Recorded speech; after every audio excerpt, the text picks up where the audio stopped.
good evening to everyone. I'm sure you are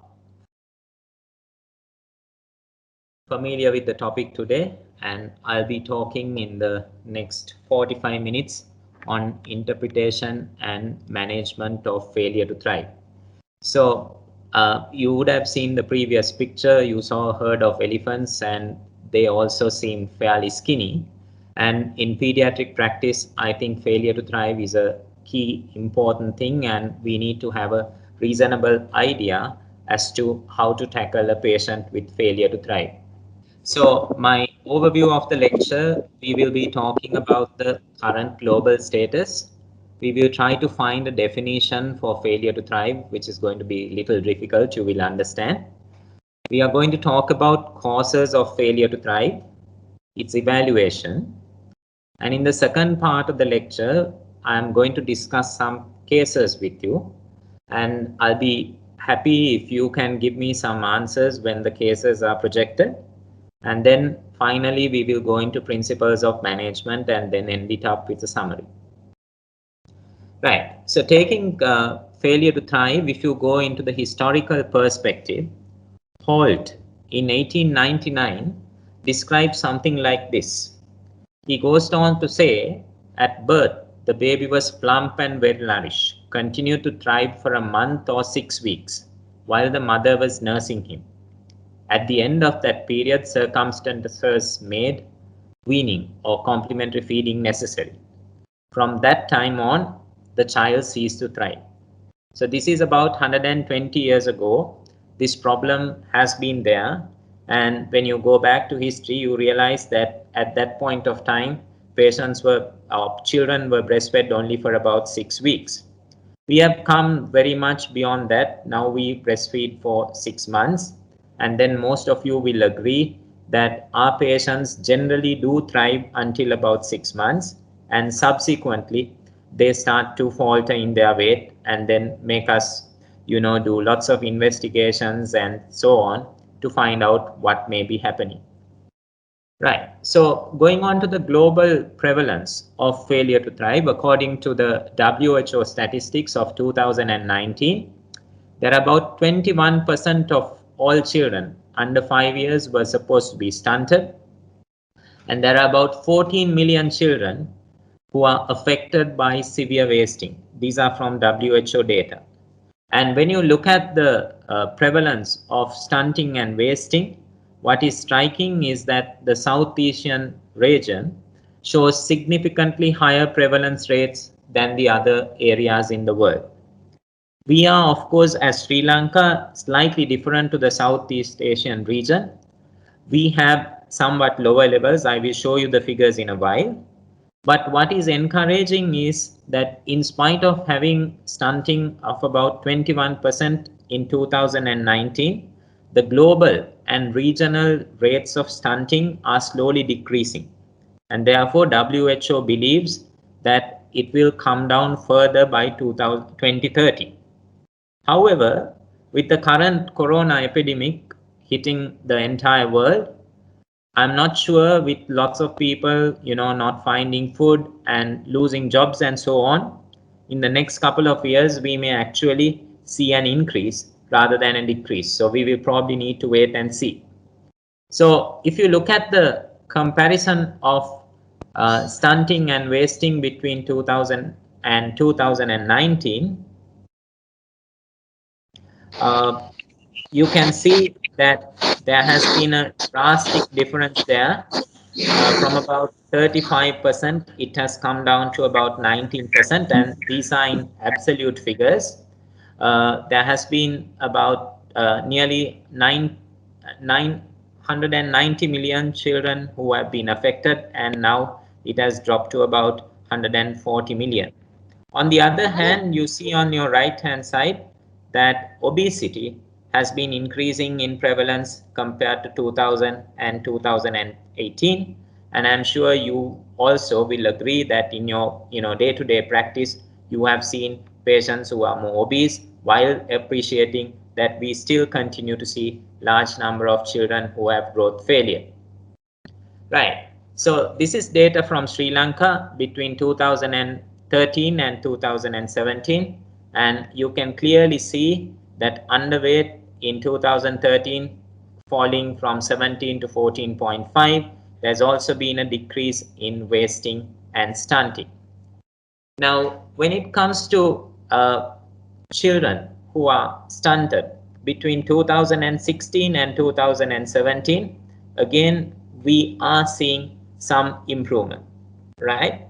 So in spite of seeing reduction in the rates of stunting, undernutrition among infants between 1 to 2 years and the 2 to 5 year age group remain a challenge for the coming years. So with that background, let us now move into trying to find a definition for failure to thrive. And I'm sorry, where you will realize that still, in spite of so many studies being undertaken, several years of research, there is still no definite consensus regarding a definition for failure to thrive.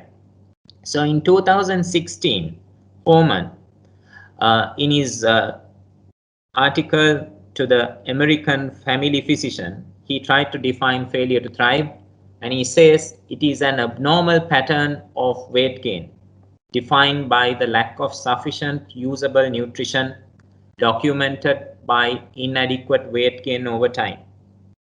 So he goes on to say the decrease in the rate of weight gain results in the child steadily falling off the expected weight curve on the growth chart. So that is what we have also experienced. Those of you who have already seen patients who have failure to thrive, you will realize they fall off their expected centiles or z-scores, and that's the time we get little worried and then try to see what is going on. Right. Going further, the ICD, International Classification of Diseases, says that failure to thrive in a child is defined as lack of expected normal physical growth, or failure to gain weight, or lack of growth. There are further definitions which says failure to thrive refers to the reduction of growth of a child below the 3rd or 5th percentile for their age, or falling off of growth sharply and cross 2 major percentiles. So this is something that we commonly see and commonly use. And now what you will realize that identification of failure to thrive depends on reliable and valid measurements over time. Hence, sequential measurements of weight and height must be accurately obtained and charted on an appropriate reference scale or growth chart. Right? So there are still no definite agreement on which specific anthropometric criteria are used to define failure to thrive. So in the past, several parameters including weight, height, body mass index have been used in children to try and see whether they could be used as parameters to identify failure to thrive. So I'm just quoting a study done by Renal and Rudolph in the year 2000. This was a study carried out in 83 children who were diagnosed of failure to thrive, and the cutoffs were that their weights were less than the 3rd centile, and there had been deceleration of weight crossing 2 centiles. So what Renal and Rudolph did was that they took these 83 children and they used 5 well-known classifications which are used to estimate nutritional status. And the classifications that they used are quite familiar to you, at least some of them. They use Gomez classification, they use Waterloo, they use the body mass index and the Thrive index. And then they tried to plot these 83 patients in these different classifications.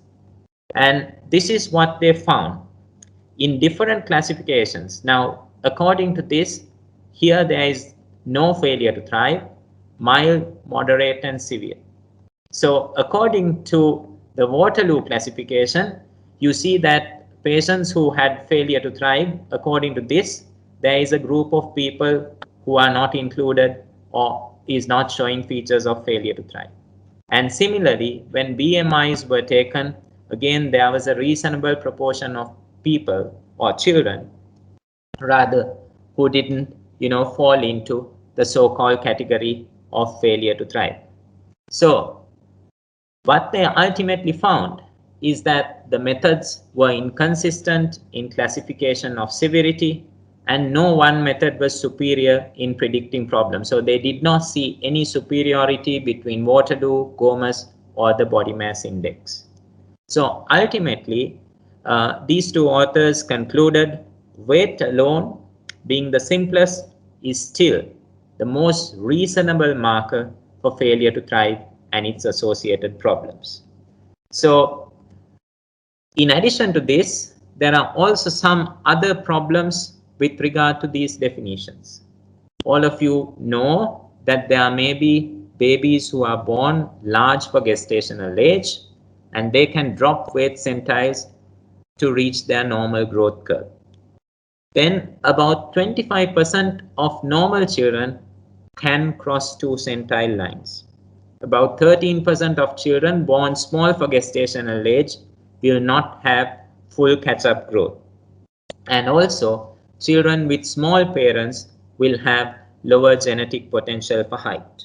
And some normal children will anyway be below the lowest major percentile for age.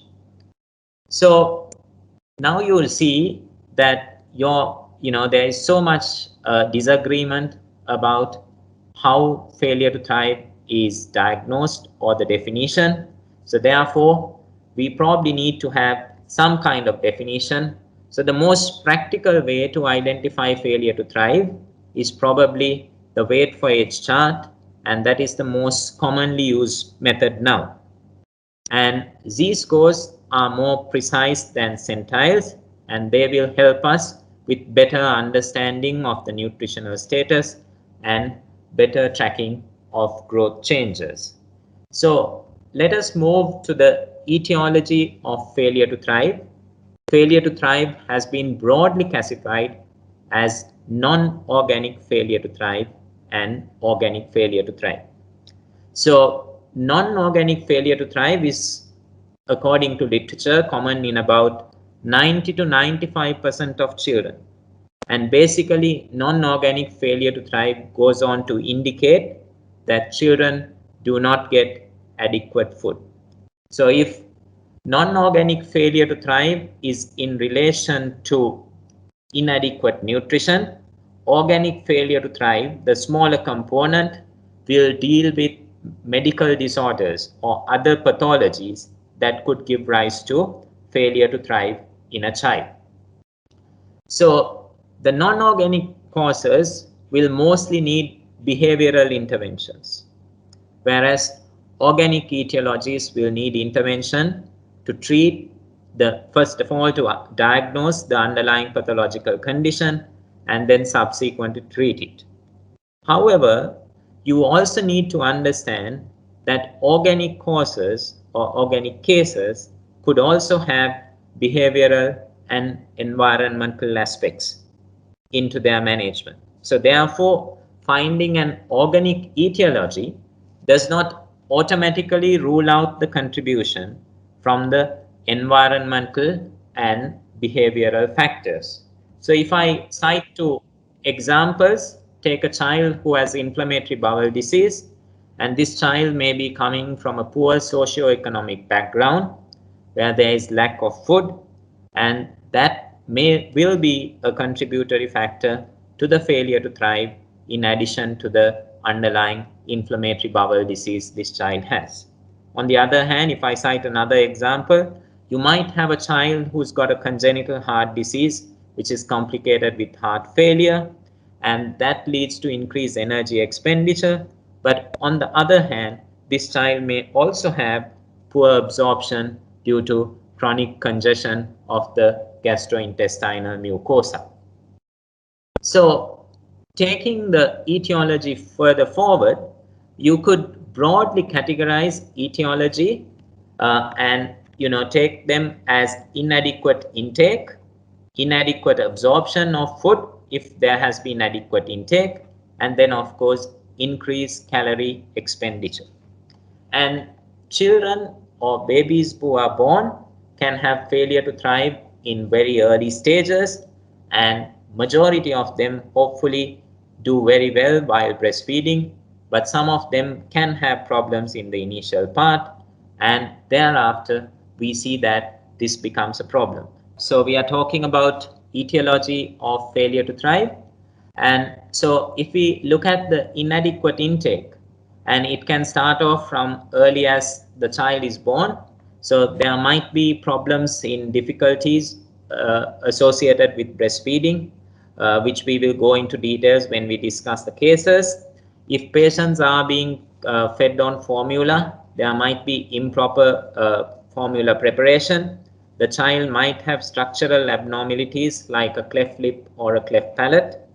If the child has some sort of underlying developmental abnormality leading to developmental delay, then there will be concerns about a good oropharyngeal coordination, and that could lead to inadequate intake. Then of course, lack of food availability later on when the child is being commenced on complementary food. This can be a big problem, and rarely in our setup we might see patients who have been subjected to neglect, and also children who may rarely have eating disorders. Moving on further, if you look at inadequate absorption could happen because of various disease pathologies. The common ones are celiac disease, pancreatic insufficiency, inflammatory bowel disease, cow's milk enterocolitis, and you could have eosinophilic esophagitis and gastroenteritis with associated food allergies, and you can have congenital diarrheas. So here what will happen is that the child will take reasonable amount of food in, but because of issues of absorption, then the amount of food that is taken is not digested, and therefore the child is not getting sufficient nutrition, and as a result will not grow sufficiently. At the same time, if you have underlying medical illnesses, there could be adequate amount of food being taken, it might get absorbed, but the amount that is used up for increased calorie expenditure will go up. So the illnesses that are known to increase the basal metabolic rate will cause increase in use of calories. For instance, congenital cardiac disease. Say, if I cite an example, if you have a patient who's got a large VSD with a right to left shunt, and there's increased workload on the heart, and that will need more and more calories. You can have patients with underlying renal tubular acidosis presenting the same way, and with regard to the respiratory system, you can have children coming in with recurrent pneumonia, cystic fibrosis, again having similar problems because of increased effort and efficacy of breathing.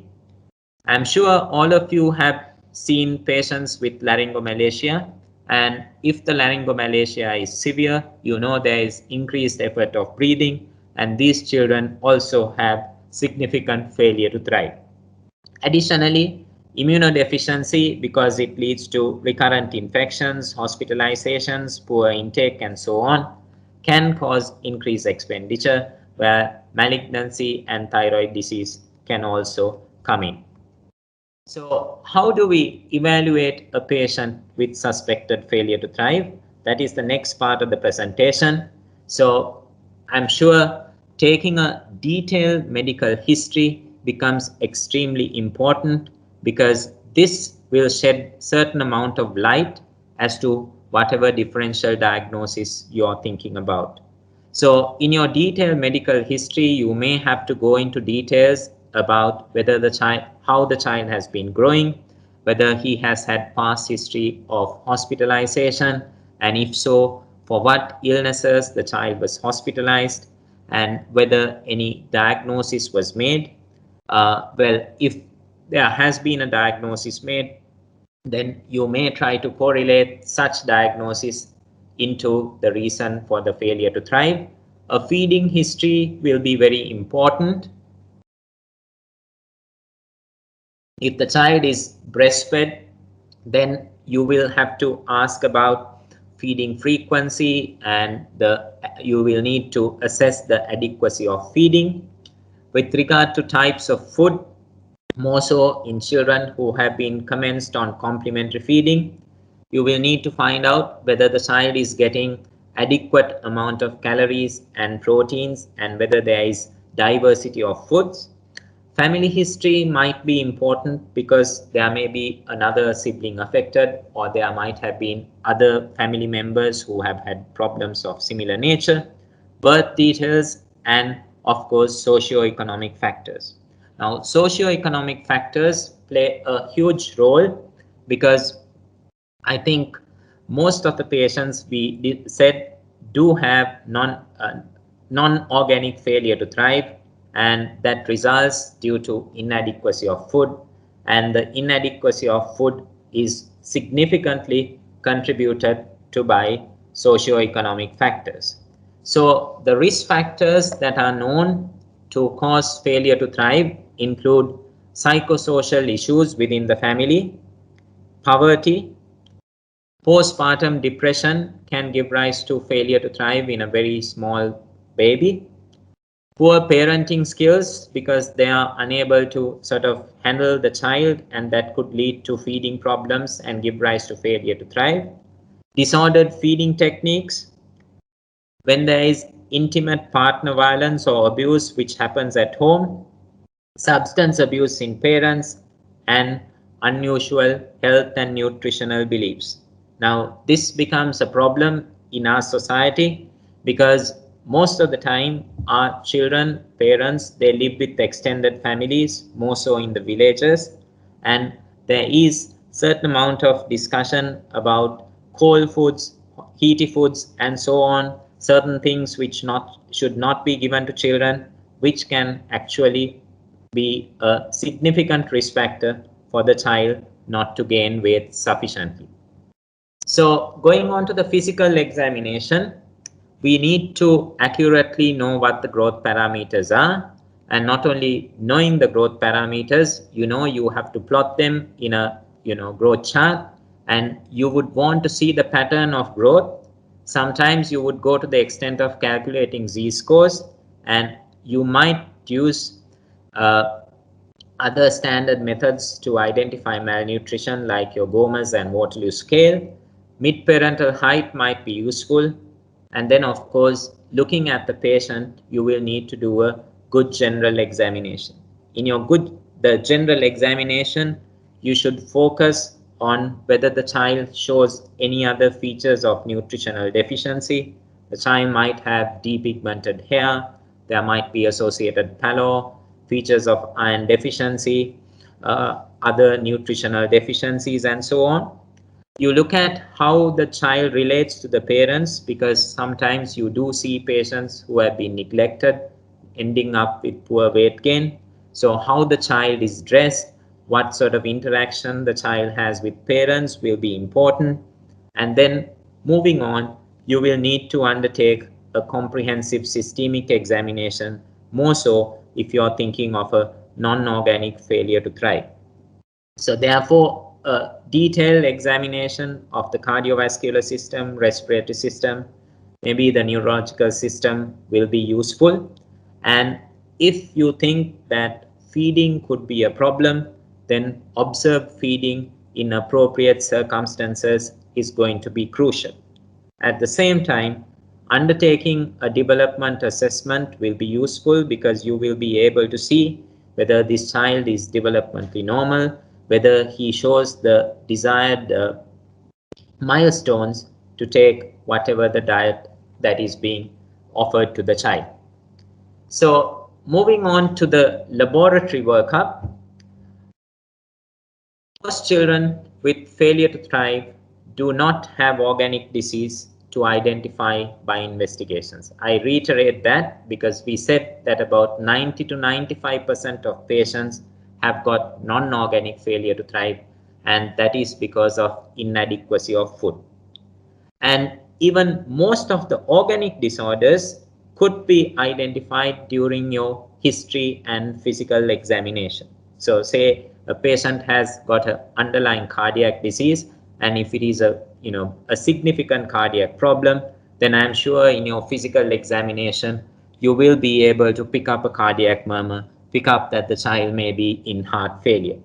So therefore, when the clinical history and physical examination is not suggestive of any organic disease, it is highly unlikely that investigations are going to be helpful for you to detect an organic disease. So if you think it is due to a non-organic disease, I don't think you should undertake investigations, but try to do necessary interventions and see what progress your child makes. Now, if you are really keen about investigations, then maybe you can undertake a full blood count, which will tell you what the hemoglobin is, your red cell indices, white cell count. You can do a basic urine analysis to see whether there is anything wrong there. You can do electrolytes, because electrolytes will shed light into whether there could be any other metabolic abnormality. And then you can undertake thyroid function tests and celiac screening in appropriate settings, but not now. We do a thyroid screening test in the newborn period. So therefore, unless it is really necessary, I don't think you should undertake thyroid function tests. And additional testing, if you want to do beyond this, should be guided by the history and physical examination of the child whom you are examining. So with that background about the etiology and the examination history and the laboratory workup, we will now move into the section on interpretation of failure to thrive. So in this section, what I will be doing is that I will be discussing some patients in relation to growth charts, so that you will have a short history, and then you can actually unmute your mics and give me some comments about what you think about the underlying causes. So let's move to the first patient. This is a 4-week-old baby boy who was born for routine examination, and his weight at 4 weeks is 4 kilos, which is in the -1 SD. His birth weight had been 4.1 kilograms, and that was between +1 and +2 SD. At 2 weeks, his weight had dropped to 3.6 kilos, which is -1 SD. And talking to the mother during the clinic, the mother said that she's got a good supply of breast milk and the baby is satisfied with feeds. Her pregnancy had been complicated by gestational diabetes mellitus. So would any of you want to say what could be happening here, and should we be worried about this? Or can we take this as normal, and if this is normal, why is it normal?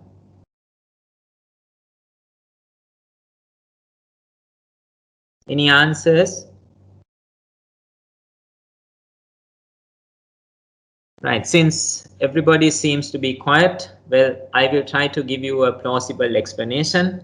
So here is a this can be taken as normal because yes, good. Because of the medium, it may be due to the large gestational age.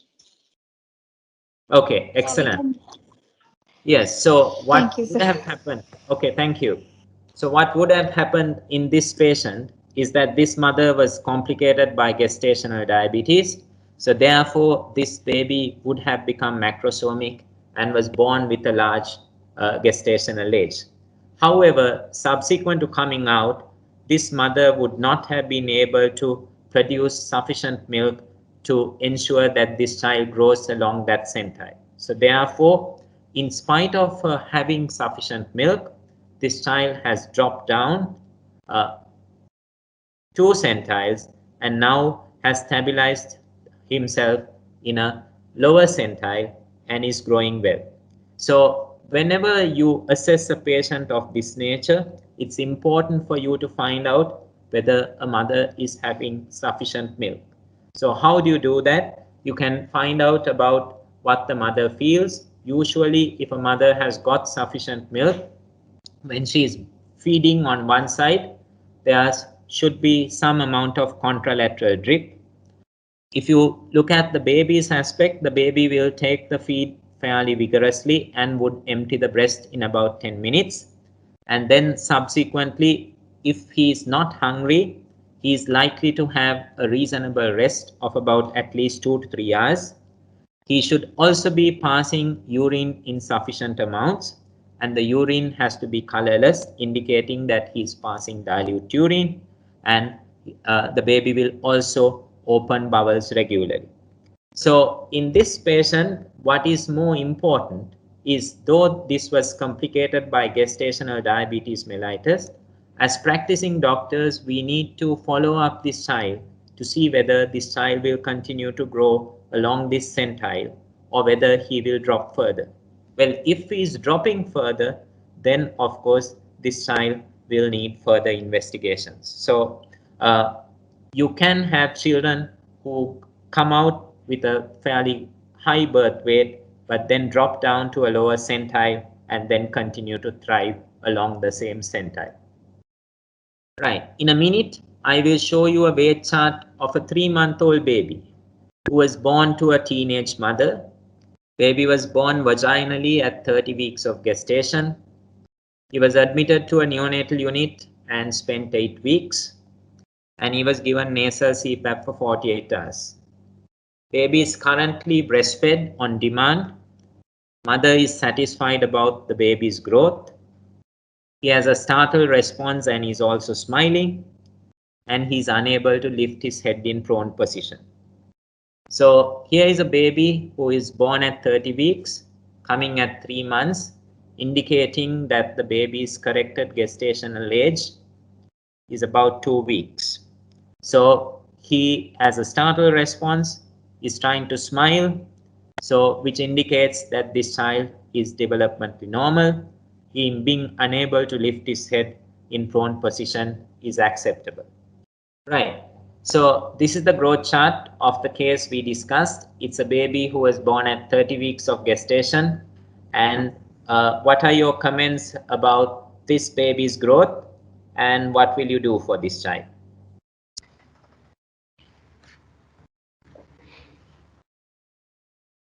Any answers? Any suggestions? Yeah, one doctor has said the wrong chart. Exactly. Very good. So that's the correct thing.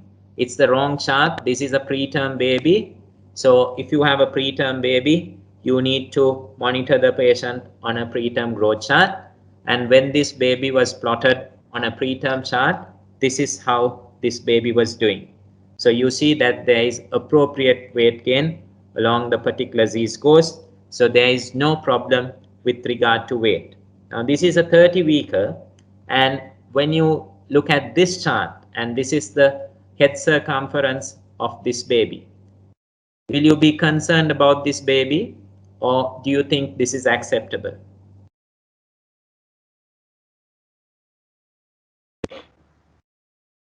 Anyone would like to answer?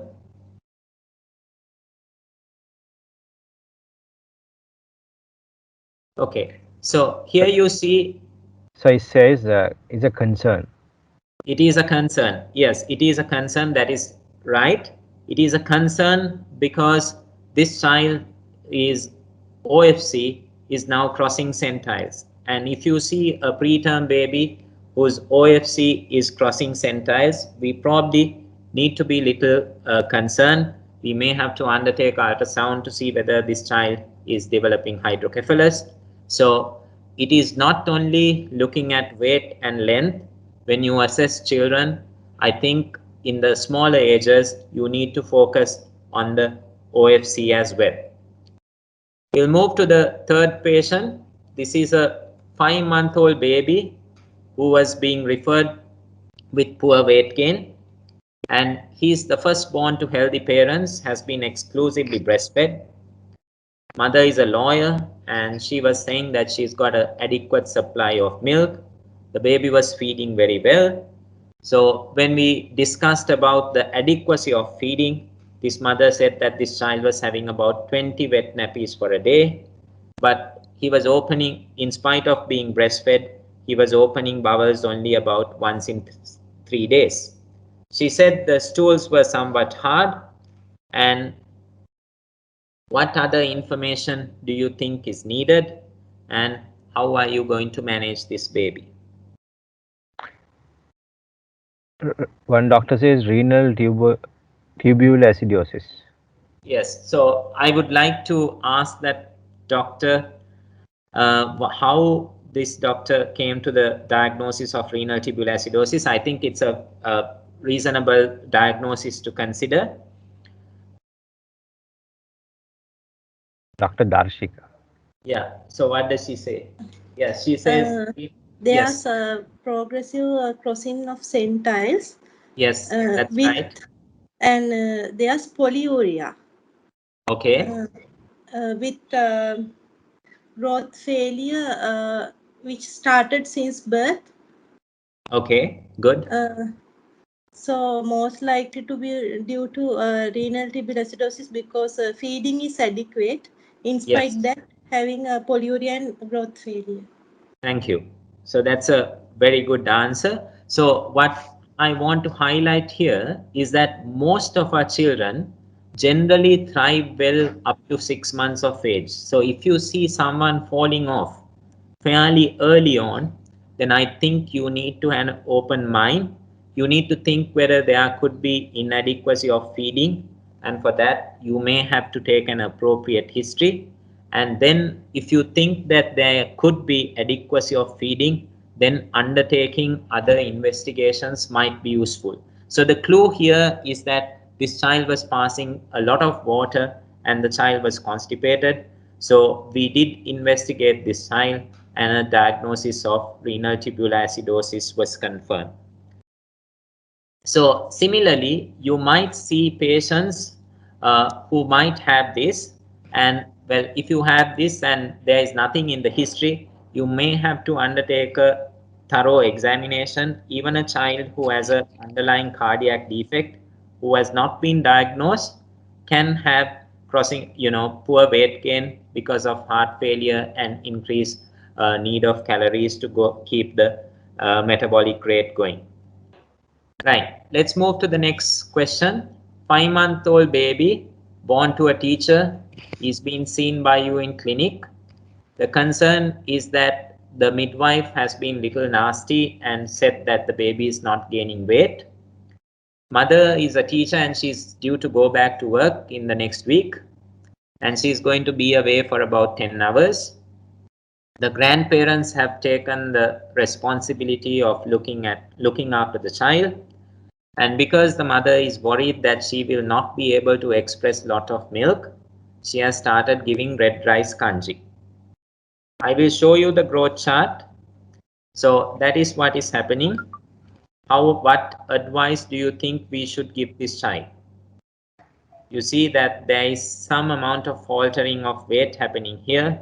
This mother is about to go for work, and she's worried because whenever the health workers say there is inadequacy of growth, parents do get worried. So how do you think we could tackle this situation? Start complementary feeding, one doctor says. Okay, good. So what kind of complementary feeding do you want to start? When you say start complementary feeding, yes, I think as medical practitioners, we need to give appropriate advice about complementary feeding. We shouldn't leave it to the public health midwives to do the health education about complementary feeding. So what exactly do we need?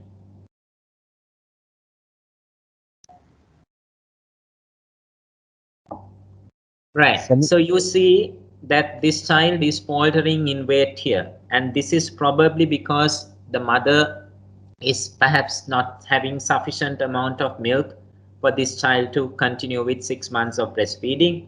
And on the other hand, this mother is now about to go for work. So the best thing to do is to start complementary feeding, as one of you said. I totally agree on that.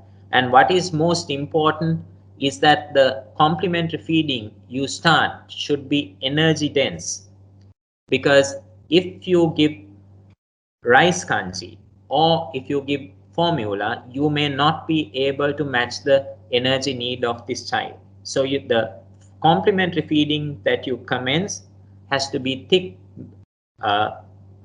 food. Usually, initially you can start with rice, and then you have to quickly move on and get a diverse variety of complementary food getting into this child. At the same time, the mother can also express milk and go, which the grandparents will be able to feed.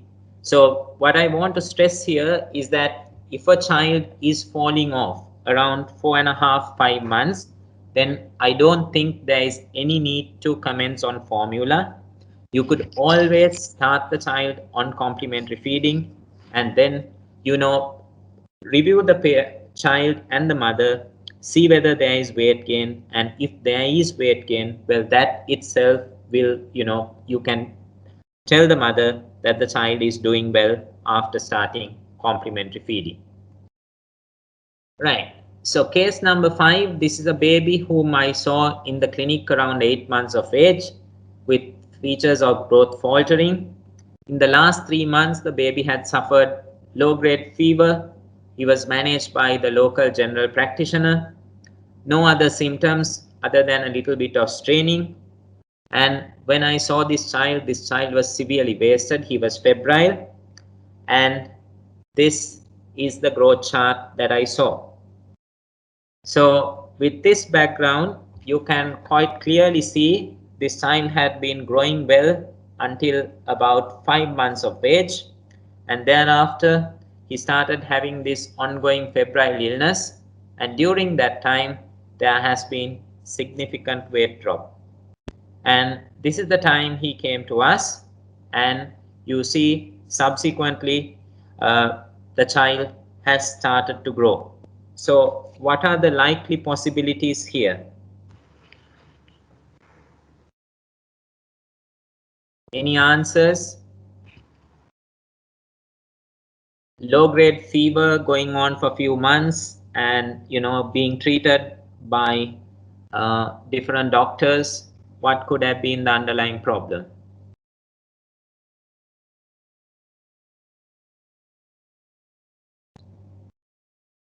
Right. So when this child came in, I said he was wasted, he was febrile, he was rather ill. So we undertook investigations. He had a CRP of 280, total white count of nearly 30,000, and his urine FR was negative. We sent a culture, and the culture grew extended spectrum beta-lactamase producing organism.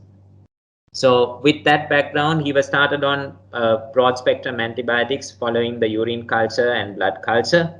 And when we undertook further imaging, we found that this child had a structural problem in relation to the urinary system. So the message here is that whenever children get partially treated, they can actually, they may not completely recover, and as a result of ongoing chronic infection, you might start losing weight. So if this child started losing weight around maybe after commencement of complementary feeding, then we may have to consider things like celiac disease as well. So subsequently, following treatment and with appropriate dietary advice, this child started growing well. He has been started on prophylaxis, and he's now currently doing very well. So what are the reasons that lead to poor weight gain during illness?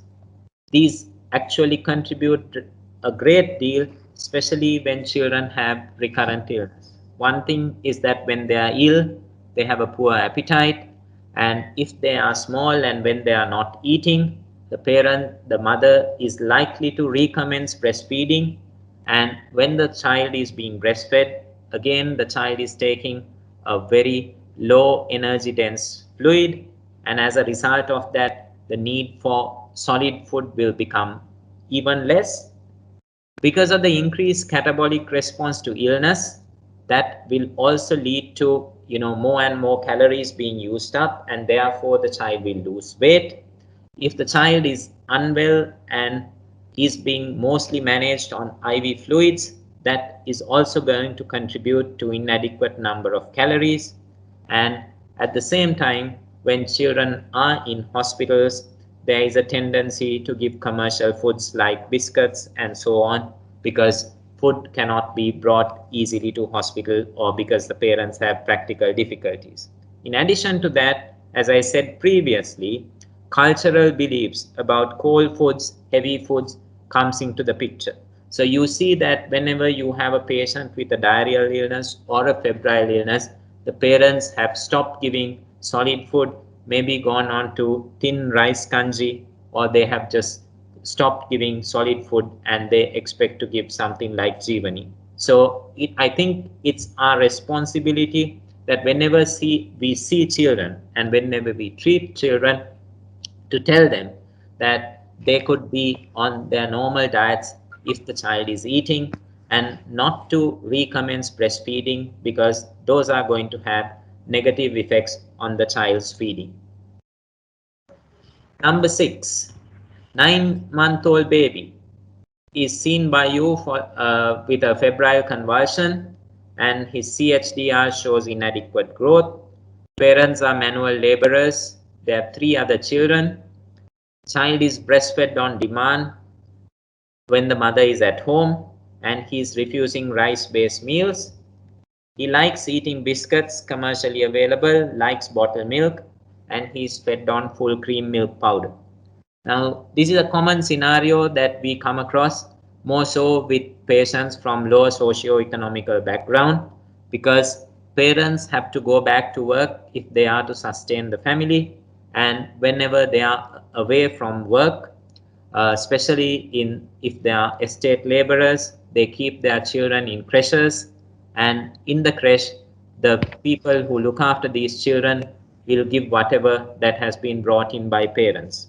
So therefore, this child was seen and he was eating biscuits mainly, he was refusing solid food, and he was being given full cream milk powder at 9 months of age, which, as you know, which all of you will agree is not justifiable. So intervention here is to try and get the mother to understand that this child needs solid food, and she should stop breastfeeding unnecessarily, because whenever children are breastfed, more so within the main meals, what will happen is that the child will stop eating because he is not hungry enough to eat at the time of the meal being offered.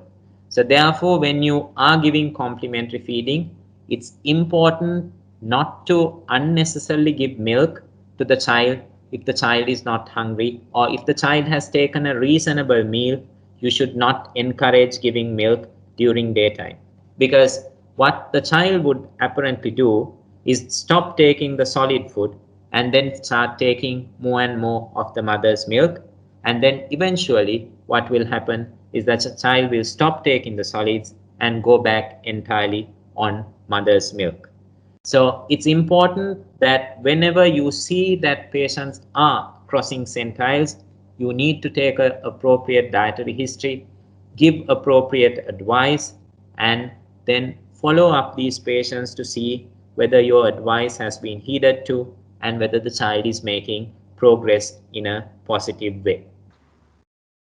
Right. Case number 8. What is the likely underlying illness? How can you optimize growth? So, any answers here? This is a child again who was lost for follow-up, and they are from a remote area. This child was diagnosed of having an underlying cardiac lesion at the age of 1 month and was actually booked in for surgery, but there was a delay in surgery and therefore the surgery got postponed, and then subsequently this child went, they didn't turn up for follow-up, and when we saw the child later at about 6 months, this was the state of affairs. So this child with a significant underlying cardiac problem had been using up whatever the calories to keep his day-to-day metabolic functions going, and as a result of that ended up in this state. So if you have a patient who needs optimization prior to surgery, I think we need to take further action to optimize growth. So in a patient who is unable to suck because of increased work of breathing, there might be a place in starting NG feeds. There might be a place in getting a gastrostomy done, so that you could increase the child's nutritional status so that the child can actually undergo cardiac or any other intervention which is needed. Right. Growth chart of a baby born to subfertile elderly mother. This mother was 50 years and she underwent in vitro fertilization. Birth weight was 2.9 and the baby came at 1 month of age, and at that point of time the weight was 2.980. What are the possible differential diagnoses, and can you explain the subsequent growth? So here is a baby again born to a very elderly mother, born by in vitro fertilization, coming in with inadequate weight gain, and then subsequently following interventions has shown some amount of good weight gain, come back to the appropriate centile, and then here again you see that there is a crossing of centiles and more than sufficient weight gain. So what are the possibilities here?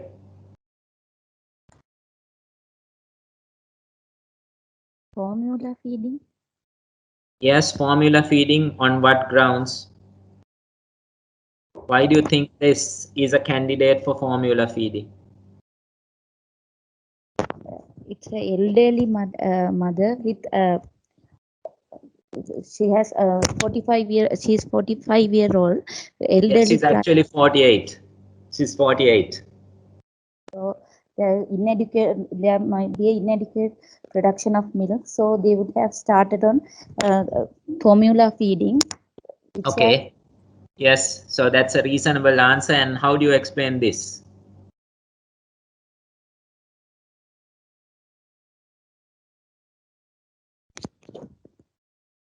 Any guesses? Yeah, so what you say is quite true. So this is a 48-year-old mother, and then you wouldn't expect a mother who is 48 years to produce milk like one who is about 30 years. Sometimes they may have difficulties, and this is a mother who had been subfertile for a long time, undergone in vitro fertilization. So therefore, again, on assessment, this mother had inadequacy of milk. So we did start giving formula milk. And then this is as a result of the mother giving more than what is required. So mothers generally, they would like to see their babies grow. And then when a baby is taking, and they might suddenly keep on increasing the amount of milk that is given. And as a result of that, we saw when this patient came up that the patient has actually crossed centiles and actually reached the growth potential. So this child again was started on complementary feeding by 5 months of age, and with complementary feeding we have to follow up and see whether he will come down to a lower centile or continue to stabilize on the same centile. So one more to you. This is a weight gain weight chart of a baby, again admitted with a febrile illness. Examination is a very irritable, uncooperative child, depigmented hair. Basic investigations show hypochromic microcytic anemia with a normal CRP. How do you explain this growth pattern, and how will you optimize growth? So any guesses or anything that you want to tell us about this growth pattern? Well, here again, you see that the child has been thriving until about 4 months, and subsequently there has been weight loss, and this weight loss was as a result of illness. And because of this illness, the child did stop taking solid food, and the mother continued to feed, and this is what came about. So the child had stopped taking solid food. He was refusing solids and was predominantly breastfed. So as a result of that, because the continued breastfeeding could not give sufficient amount of calories to this child, he continued to grow like this. And I'm sure all of you will see fair number of patients who come to you for clinics with this kind of growth charts. I think it is our responsibility to talk to these people, convince them that they need to go back on solid food and try to optimize their growth. So with that, I will stop the case discussion, and I will just talk a few words about long-term management of these patients. So in a patient with failure to thrive, a good treatment plan must address the following things. You need, if the child is a child who is on solid food, there should be a diet and an eating pattern. So the diet has to be something which the parents can afford, and it should be culturally and socially and religiously acceptable. You need to have an appropriate pattern. You generally think about giving meals for the 3 main meals and 2 snacks. You need to take into considerations the child's development, and you also need to improve the caregiver skills about feeding. So you may have to tell them that it is difficult because most mothers would come and say the child is not eating, and therefore you will have to say that if you keep on breastfeeding, the child is not going to eat. So to avoid the breastfeeding and give solid food, and then the child will slowly start to eat, and it is not going to happen in a day or two. The parents will need to struggle for some time before the child actually starts eating. If there is any underlying organic disorders, that needs to be taken care of. Regular and effective follow-up is the next most important thing. So your plan has to be immediate, and you should have a long-term plan and should focus both on the child and the mother or the caregiver in relation to each of the patients. So just 10 points which you can use to adjust a child's diet. For breastfed babies, try to avoid frequent feeding, because if the baby is feeding frequently, then it is likely that the baby will get only the foremilk, and therefore the hind milk will not be given. And as a result of that and the negative feedback, the amount of milk produced will go down. Maximum sucking time should be not more than 20 minutes, because if a baby is quite vigorous, then they are likely to empty the breast and fill their stomachs by about 20 minutes. When you start complementary feeding, it's extremely important to tell the parents not to give fruit juices, but to give pureed food rather than giving juices, because the juices have less energy. For an older child, 3 main meals and the 2 snacks to be offered, and to avoid gazing throughout the day. Gazing is when the child is offered small meals through the entire day. So if they don't eat one meal, then you give something in between, and then after a little while you give something in between, and so on and so forth. You should offer the solid food before the liquids. So that is, if a child is being complementary fed, you would give the solid food followed by breast milk. The meals have to be prepared in an attractive way, and they have to be presented in a exciting way for the child. But what usually happens is that parents tend to give lots of things. They put a lot of several components into the same meal, and therefore the meals become very, very monotonous. So while you give advice, it's important to give diversity of foods to the children whom we give advice. Avoiding of force feeding and encouraging the child to have family meals regularly is another important thing. Meals should be offered in a regular place. I mean, this is one of the key things that we should be talking about, so that the children are not taken from place to place or carried and gone and being shown all the animals and crows and geckos to feed. There should be avoidance of distractions during the meals. So you should not try to take away the child's attention by showing something and then pushing down food down the mouth of the child while the child is concentrating on something else. The duration of a feed should not be more than 20 to 30 minutes, preferably about 20 minutes, because when the food gets cold, it is difficult for the child to eat, and also by about 20 minutes, the parents are also reasonably frustrated when the child is not eating.